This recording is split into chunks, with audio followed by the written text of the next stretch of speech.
Whole lot of shaking going on out there, folks. A whole lot of shaking. So, yeah, you guys are watching what I'm watching. This is historic stuff. Like, they're really going to talk about this in the record history books for a long time. So what we've seen so far is, we've seen crypto get shaky. It seems like to be the early warning sign, canary in the coal mine. We've seen gold shoot up to all-time highs after all-time highs, which gold takes decades to move. Silver takes decades to move. This is the oldest money, and it's moving like, like lightning cutting through butter, I guess. You know what I'm just insert your own analogy there.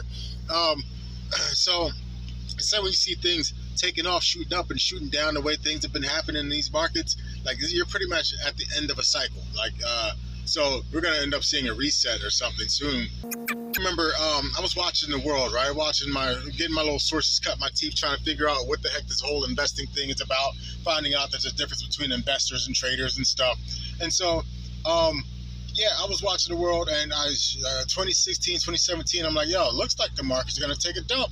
So I started buying this thing called FAZ, and I was right. Come 2020, like, I see my little FAZ start to pump, which means it's doing good because the rest of the market is doing bad. So I'm seeing my winnings take on up and then straight down from there. I'm like, what the heck happened? I learned then that they will change the rules in a heartbeat. More than likely to favor the system, more than likely to just pump money into the economy, So I learned, 1, don't fight the Fed. 2, watch for the rule changes. And 3, if it's fast, it won't last. So something that's moving really hard and really fast, it's going to reverse at some point. So I was telling somebody else, like, yo, gold is doing some ridiculous stuff.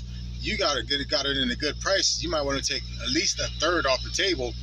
I don't think they listened, but it would have gave them more peace of mind for when the market dropped. They would have had some dry powder.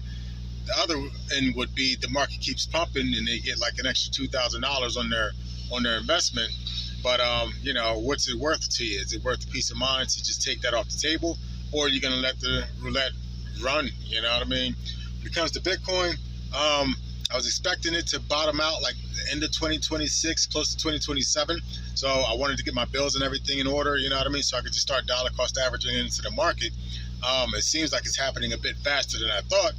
We'll see what happens. I'm just assuming that we might get a bounce from here and then going toward the end of the year, bleed out to the levels that I was expecting, you know what I mean, close to the end of the year, and then have a reversal from there. So if you're retiring around this time frame, folks, I'm sorry for your heart attack. Eventually they're going to change the rules and pump the money, so just be patient. All right, folks.